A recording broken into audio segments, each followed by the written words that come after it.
On this week's episode of The Pulse, preparing for life after high school can come with added challenges for students who require individualized support.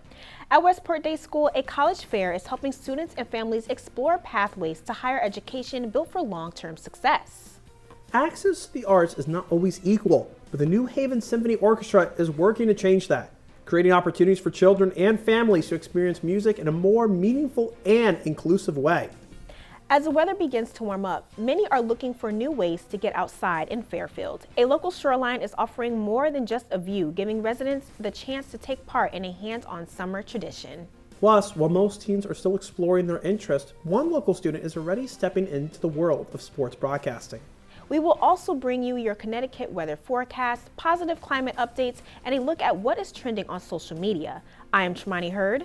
And I'm Michael Castellano. All this and more right here on Sacred Heart's own broadcast program. You are watching The Pulse. From Sacred Heart University in Fairfield, Connecticut, this is The Pulse.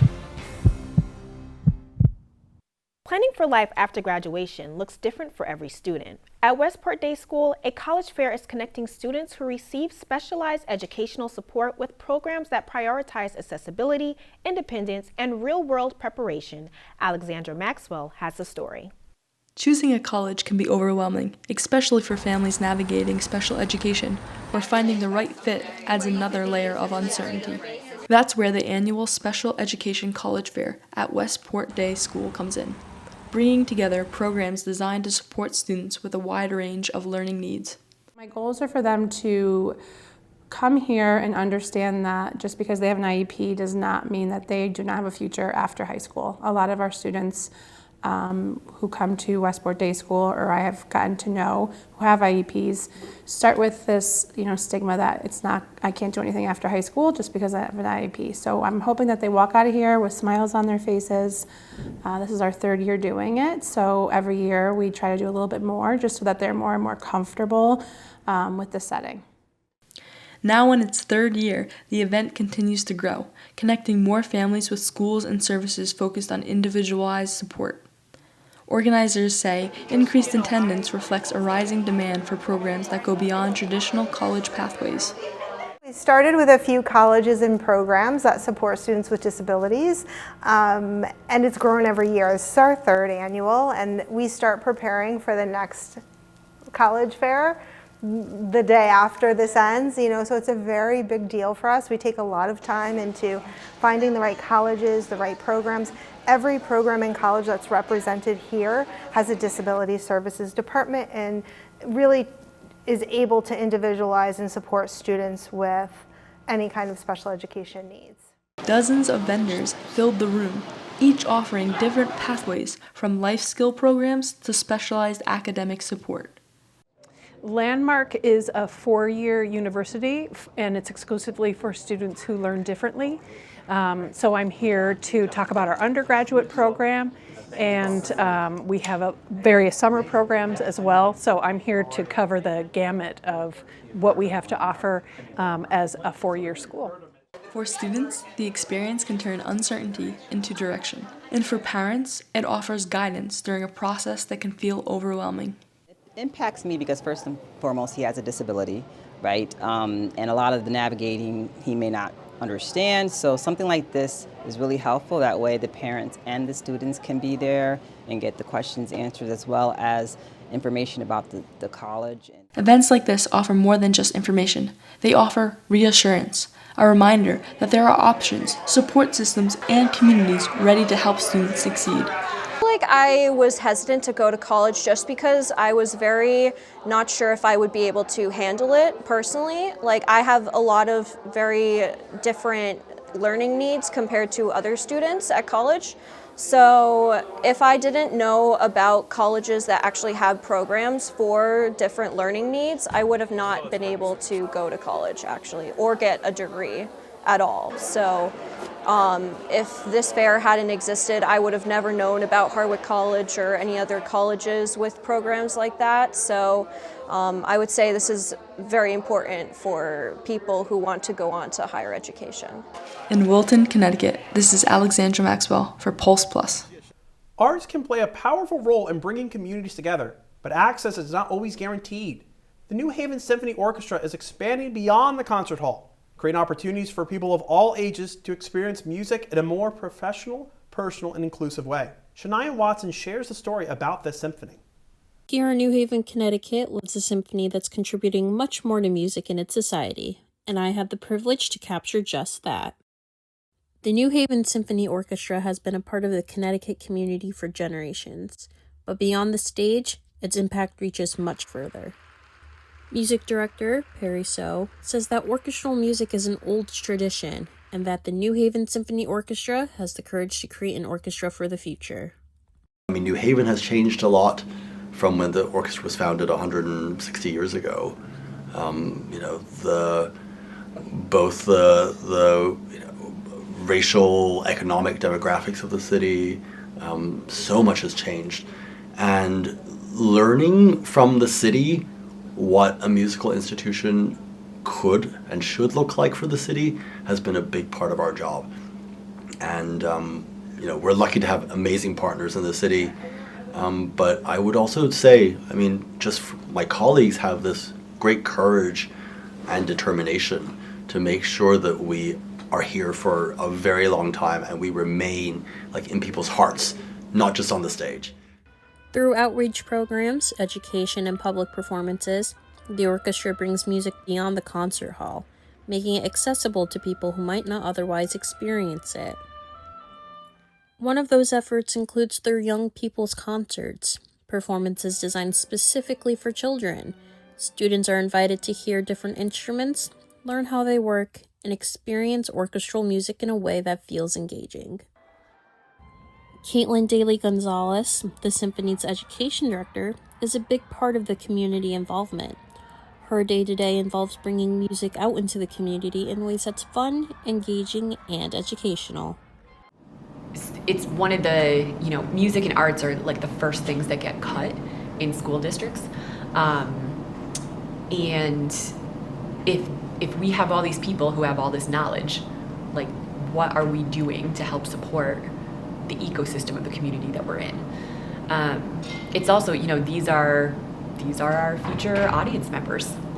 What do they want to hear? And, are they excited?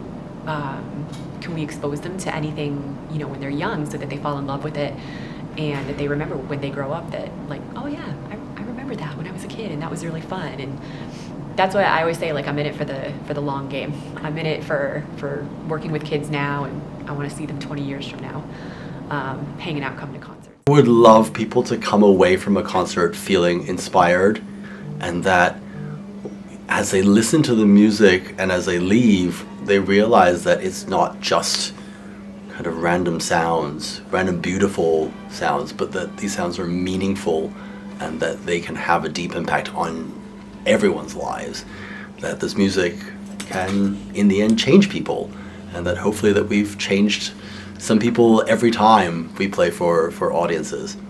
And if even one person comes out of the concert hall feeling inspired and somehow changed, then I feel like we've done a good thing.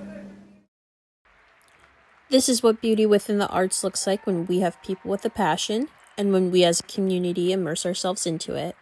Reporting from New Haven, Connecticut, I'm Shania Watson, and this is The Pulse. As a dancer myself, I can really see how powerful the arts can be and how it's important for anyone really to try it out. Yeah, for me, that story hits home. From when I was growing up, I always thought I just wanted to do something with science, but arts really introduced me to the world I am, and here I am today doing more things with arts, and journalism really has, a lot to do with that. So I feel like introducing more students and the young generation to the arts really helps them out. It does, honestly.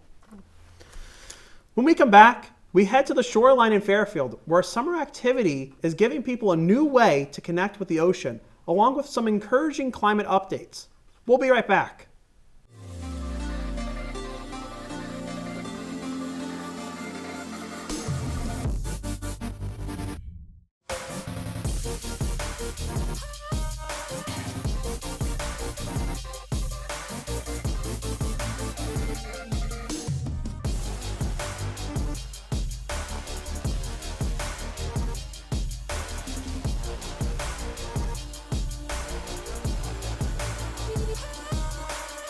Welcome back to The Pulse. With summer right around the corner, many people are looking for ways to spend more time outdoors. In Fairfield, Sasco Beach offers recreational shellfishing, giving residents a chance to engage directly with the shoreline in a hands-on and sustainable way. Kevin Glennon has the story.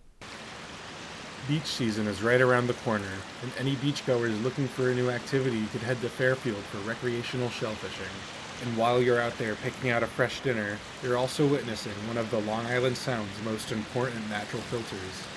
The town of Fairfield oversees over 1,000 acres of municipal shellfish beds in the Long Island Sound.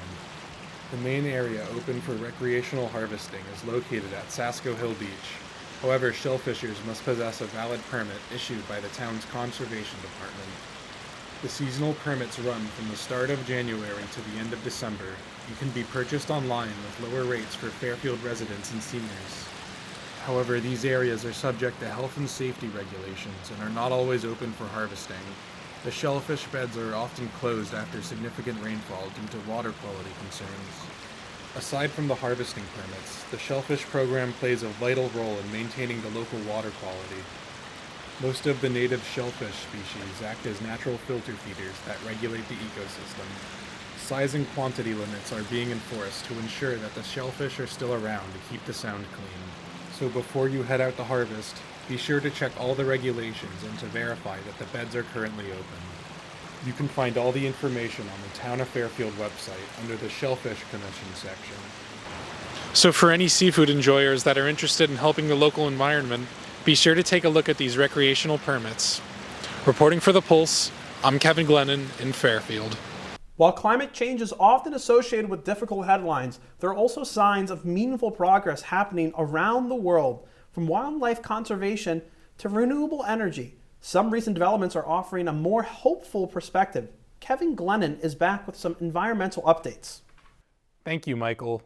Now let's take a look at some good environmental news from around the world. In China, giant pandas are no longer considered endangered after decades of conservation efforts. Their wild population has grown to more than 1,800 thanks to expanded protected habitats and strict anti-poaching laws. In Mexico, jaguar populations have increased by about 30% over the past decade, with more than 5,300 animals now recorded nationwide. Conservationists credit protected land, camera monitoring, and efforts to reduce conflicts between ranchers and wildlife. In India, investment in solar energy continues to grow rapidly, with some of the world's largest solar parks now capable of powering millions of homes. This shift is part of a broader global trend as renewable energy investment begins to outpace fossil fuels. In the fashion industry, major brands are moving away from real fur, reflecting changing consumer demands and a larger push towards sustainability. And globally, the United Nations has committed more than $6 billion to protect tropical forests, which are essential for absorbing carbon and preserving biodiversity. While challenges like climate change and habitat loss still remain, these developments show that targeted action and long-term investment can lead to real, measurable progress. Now back to you guys. It's always good to hear that progress is being made. It definitely adds some perspective to the world we live in. I really like hearing about such the great things, and that panda though, oh, so cute. I know. After this break, we take a closer look at major changes impacting local sports fans and meet a young broadcaster already making his mark. We'll be right back. You're not just thinking about your next degree, you're designing your future. At Sacred Heart University, 40-plus master's and doctoral programs prepare future innovators, solution seekers, creators, and changemakers for tomorrow's careers. With flexible options, real-world learning applications, and industry-leading faculty, you won't just move forward, you'll lead the way. Sacred Heart University. Transform your future. Welcome back to The Pulse. While many teenagers are still figuring out their future, one Fairfield teen is already taking meaningful steps toward his. With a strong passion for sports and a clear sense of direction, he is beginning to carve out a place for himself in the world of broadcasting. We take you now to 15-year-old Chase Coburn. The confidence is there, the delivery is there, and the passion for sports, that's been there for years. But Chase Coburn isn't a veteran broadcaster. He's a 15-year-old from Fairfield already building his voice in sports media.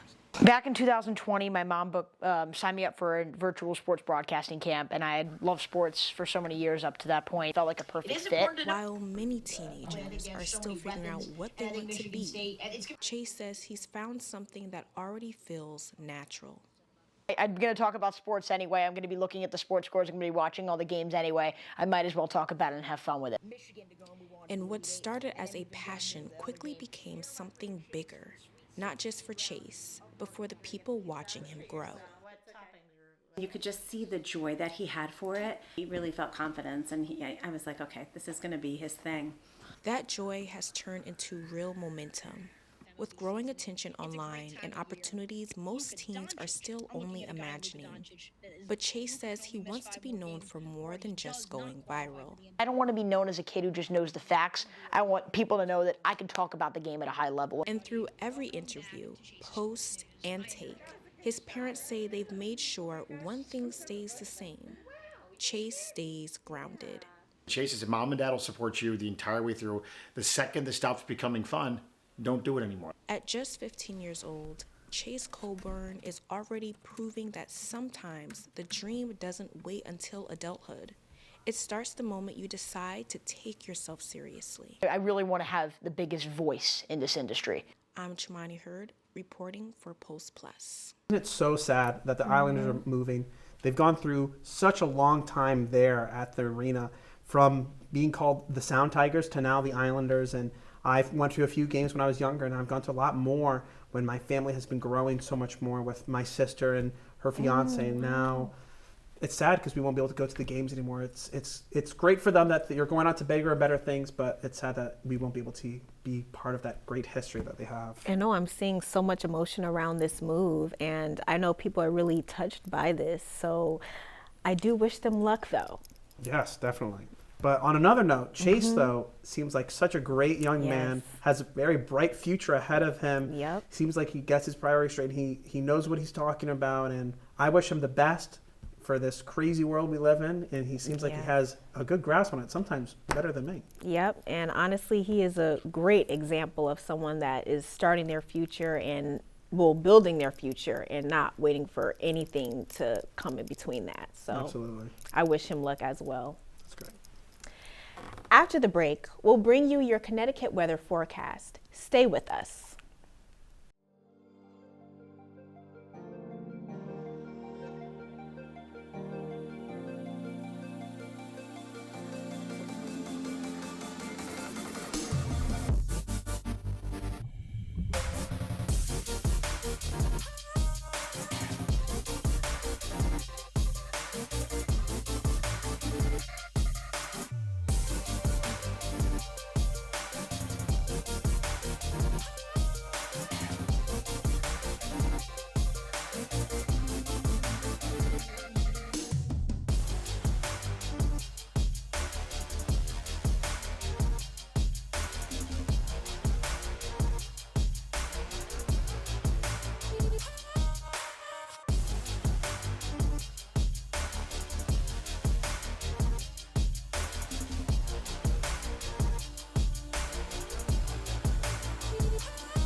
Welcome back to the Pulse. It may be spring on the calendar, but it doesn't quite feel like it outside. Here's what you can expect in the days ahead. Shania Watson has your forecast. Is summer finally on the way, Shania? Hi, Michael. I wish I had better news. We're not there yet, and I came prepared for this forecast. Thursday turns wet much across of the state, with rain falling through most of the day from Fairfield to New Haven and up to Hartford. High temperatures reach the upper 50s to low 60s, topping out between 59 and 62 degrees. It's a gray and damp day overall, so keep the umbrella handy. By Friday, we're hoping for improvement, but it's a bit of a mixed bag. Clouds increase statewide, with rain likely to continue in areas of Hartford and Danbury, where highs reach the low 60s, down along the coast to New Haven and Fairfield, except periods of rain as well, with temperatures around 59 to 61 degrees. Not the dry break we were looking for. And just when you think things might turn around, more rain arrives on Saturday. Showers are to return across the region, keeping conditions unsettled through the day. Temperatures trend a little cooler, ranging from the mid-50s in New Haven to the low 60s in Fairfield. So here's the bottom line. No real break in the sight for the next few days. Thursday brings steady rain, Friday stays cloudy with more wet weather lingering, and Saturday keeps the pattern going with more showers and slightly cool temperatures. Not the dry stretch we were hoping for, so keep that rain gear close and the umbrella handy right through the weekend. Let's hope for better news next time I am back. Now back to you, Michael. Thank you, Shania. Now we turn to what is trending online and the conversation shaping social media right now. Here's Trend Central with our very own Chumani Hurd. Thanks, Michael. From dating safety to social pressure and even nostalgia, TikTok trends right now are reflecting bigger conversations happening beyond the app. Here are 3 trends you should know. A trend known as alpine divorce is gaining attention, but it's not really about hiking.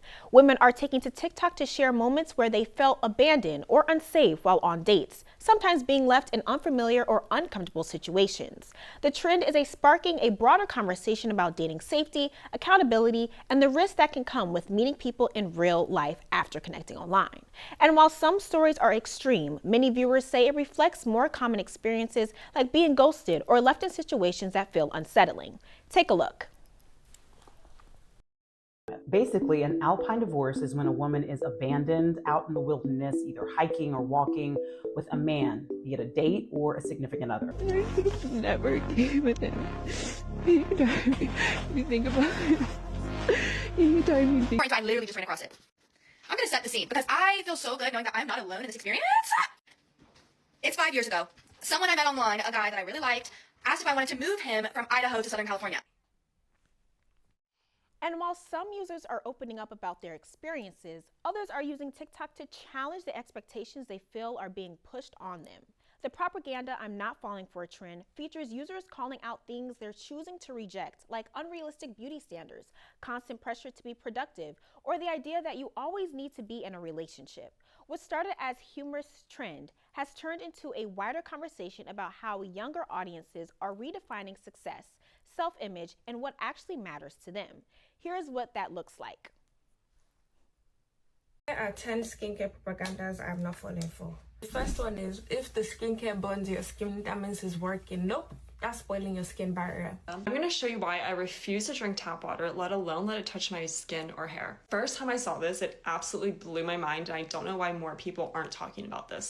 I'm making the executive decision to no longer talk about my subconscious mind. I'm sick of it. Like, I'm sick of myself. I'm sick of being triggered and then being like, oh my gosh, like, why did I get triggered? Let me like unpack everything. And finally, a trend that's bringing people back in time. Across TikTok, users are recreating the look and feel of 2016, from fashion and music to the overall aesthetic. The trend taps into nostalgia for what many describe as a simpler, more carefree era of the internet before constant content and digital overload became the norm. For some, it's just a fun throwback, but for others, it reflects to a desire to reconnect with a time that felt less overwhelming.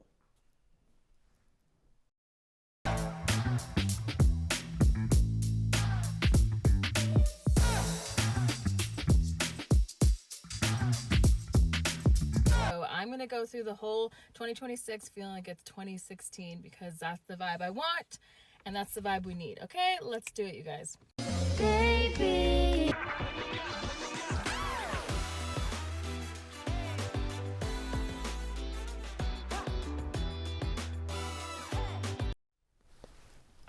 From serious conversations about safety to redefining social expectations and revisiting the past, these trends show that what goes viral often reflects how people are feeling in real time. You know what? It's great seeing what's going on the other side of TikTok. You know, I might not know what's going on, but it's great seeing those videos and learning more about people's insights. I think it's also interesting that social media even has that platform for people to have these conversations publicly, but also in a private space. Yeah, absolutely. And especially I like using social media to feel nostalgic with, 2016, now 10 years ago. It's insane. It feels like it was, it feels like a long time. At the same time, it feels like it was just yesterday. Yes, 2016 was that year. Absolutely. That is all for this week on The Pulse. I'm Chumani Hurd. Thank you for watching and spending your time with us this week. And I'm Michael Castellano. We'll be right back next time with more stories, more trends, and everything in between. Until then, stay safe, stay curious, and we'll see you soon.